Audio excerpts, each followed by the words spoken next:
Na derrota do Vasco ontem para o Mirassol, muito se discute em relação à postura do Fernando Diniz, o esporro histérico que ele deu nos jogadores do Vasco. Mas que tipo de instrução ele passou naquele momento para o time? Eu só ouvi ele falar: tem que jogar, tu não tá jogando nada, tá fazendo porra nenhuma, joga, joga, joga, tá. Mas a instrução tática para os jogadores? Nenhuma. Serve de reflexão. Você vai acompanhar nesse vídeo aqui a entrevista coletiva, os melhores momentos do jogo, eu tenho aqui para você. Deixa o seu joinha aí, se inscreva no canal, ative as notificações. Eu vou rodar a vinheta e na volta é hora do Vasco.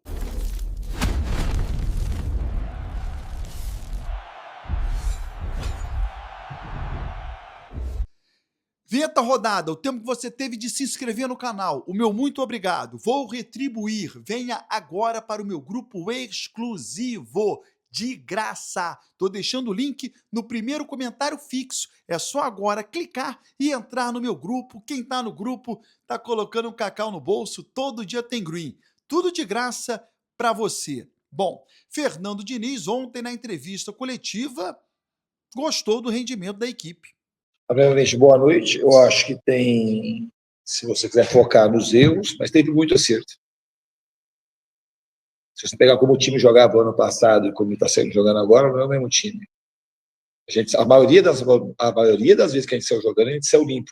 Então, um time que pressiona alto e a gente conseguiu sair. Então, o time melhorou nesse quesito. Obviamente que aconteceram erros que não pode acontecer.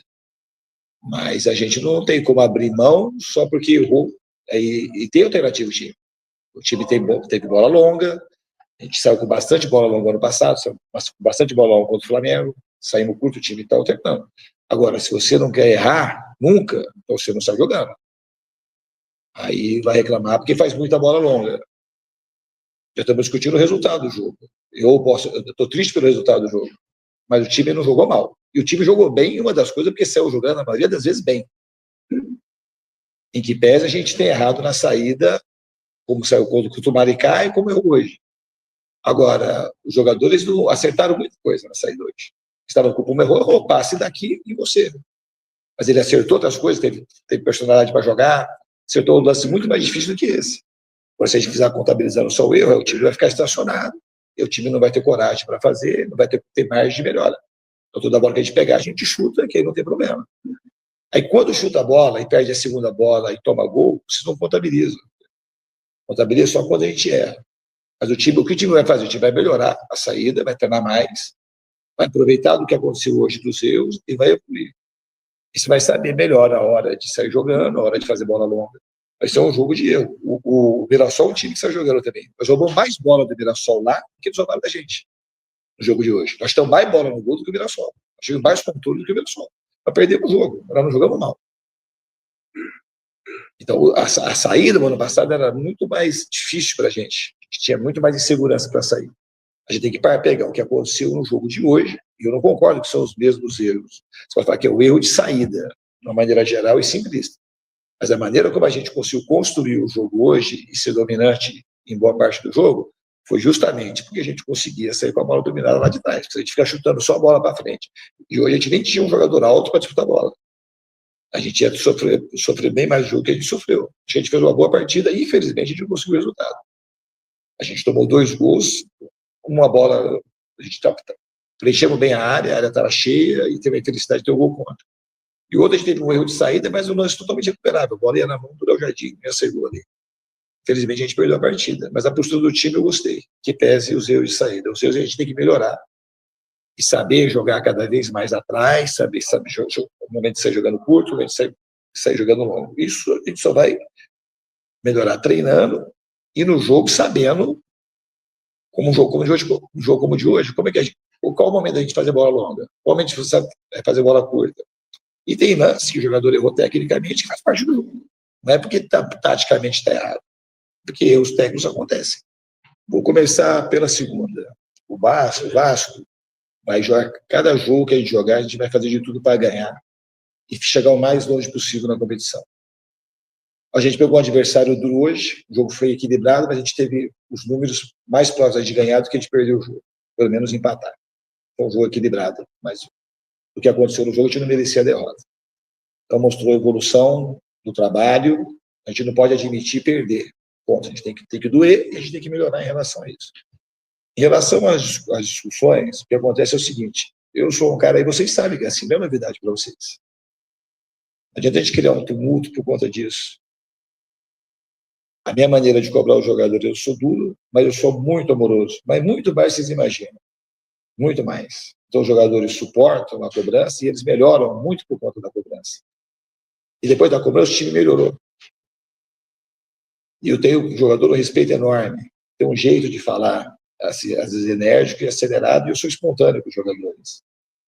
E aí, às vezes, algumas pessoas gostam que o negócio fuja do controle para fazer o circo, que não existe um circo. Igual tentaram fazer com o Ryan contra o Corinthians.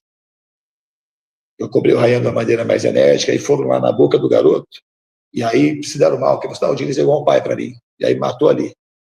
Porque se ele dá vazão para alguma coisa, aí cria aquele circo que as pessoas gostam, de vai na maldade. Eu sou uma pessoa amorosa com o jogador. A minha vida é ajudar o jogador de futebol. Aquilo é uma forma de ajudar o jogador, não é uma forma de prejudicar ninguém. Eu tenho um respeito muito grande.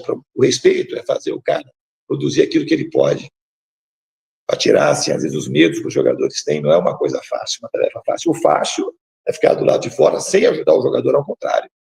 Maltratando, falando mal, expor o jogador, falando mal o tempo todo, e depois, numa hora dessa, pegar esse, jogar, fazer um jogo, um interesse só de criar um clima desfavorável.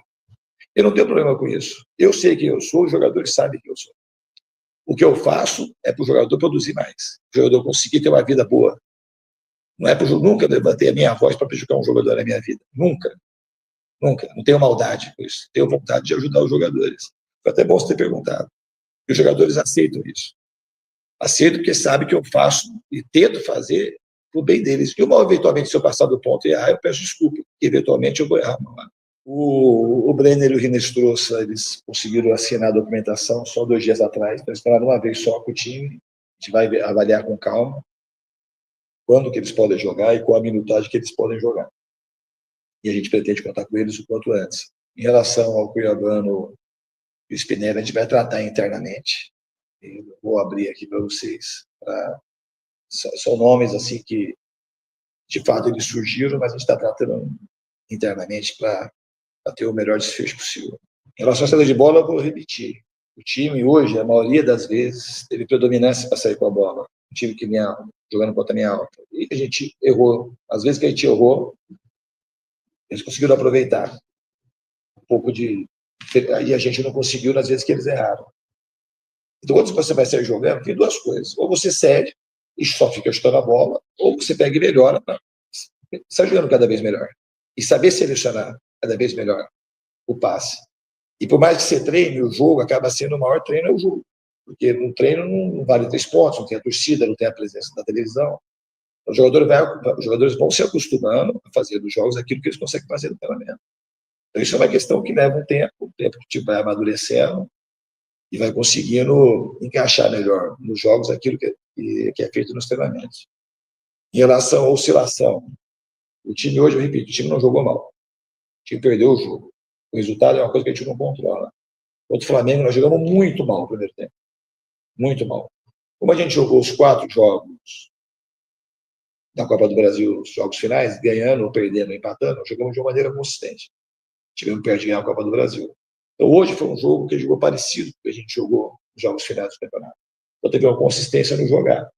A gente tem que ter consistência, fazer a consistência do jogar, virar a consistência de pontuação. É o que a gente pretende daqui para frente. E questão dos zagueiros? Então, dos zagueiros. O Cuesta, um zagueiro bem alto, mas ele não perdeu bola no alto, nenhuma bola no alto. O Vasco, então, eu não sofreu por conta da zaga, só por causa do Cuesta. É um zagueiro que é baixo, mas ele pula muito e é agressivo na bola aérea. O gol que a gente tomou, teve uma disputa do Puma com o jogador deles, que o Puma quer um lateral alto, e a bola voltou para a área. E o Cuesta foi tirar e teve a felicidade de fazer o gol contra. Contra o Flamengo, sobre uma bola aérea, somente de jogada de bola parada, os jogadores, os zagueiros não estavam na disputa. Foi disputa individual, o jogador que estava marcando. Então, a gente colocar, reduzir, se tivesse um jogador mais alto, na zaga, a gente ia acabar com o problema da bola aérea, não é isso. O Saldívia também não é um jogador alto, mas é um jogador que quase toda a bola aérea ele leva vantagem, porque é um jogador agressivo. O Sérgio Ramos não era um zagueiro alto, mas como o Cacilhas não era um goleiro alto. Assim, então, não é questão só de ter altura. Obviamente, se tivesse um zagueiro mais alto, com boa impulsão, teria talvez mais predominância em bolas aéreas, tipo como o Fabrício Bruno. Mas os zagueiros que a gente tem, eles conseguem se virar muito bem na bola aérea. A primeira coisa é não pegar esse recorte que você pegou. Se você pegar o recorte enviesado para o lado negativo, aí a gente estaria com problema. A gente terminou muito bem lá. A gente teve muito problema na reta final do Brasileiro e fizemos uma boa partida contra o Inter, ganhamos em casa, e na Copa do Brasil a gente jogou bem. O time que joga bem, como jogou na reta final da Copa do Brasil, joga bem hoje, é um time que está perto de ganhar. A gente não tem que diminuir o rendimento para poder achar que vai ganhar. Então, uma coisa meio natural, a gente tem que controlar aquilo que a gente consegue, de marcar cada vez melhor, de errar cada vez menos na saída ou no ataque, ser mais contundente quando tem as chances criadas, para a gente ter mais o resultado de vitória. Mas a primeira coisa é o time conseguir jogar bem. O vídeo não termina sem a dica para você ter uma casa nos Estados Unidos. Já pensou em ter sua casa de férias nos Estados Unidos e ainda aproveitar ela na Copa do Mundo? Se você quer investir numa casa super bem decorada como essa, com muitos quartos, para aproveitar pessoas do mundo todo que estão vindo para cá para assistir a Copa do Mundo, a hora é essa. Sala de jogos, cinema, quartos temáticos. É um super atrativo para quem quer locar casas aqui em Orlando.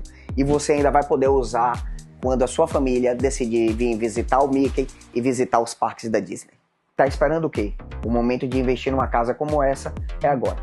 Eu sou Pedro Vieira, o seu corretor de imóveis aqui na Flórida. Tô deixando o link aqui na descrição. Não perca a oportunidade. Se inscreva no canal, ative as notificações e até o próximo vídeo.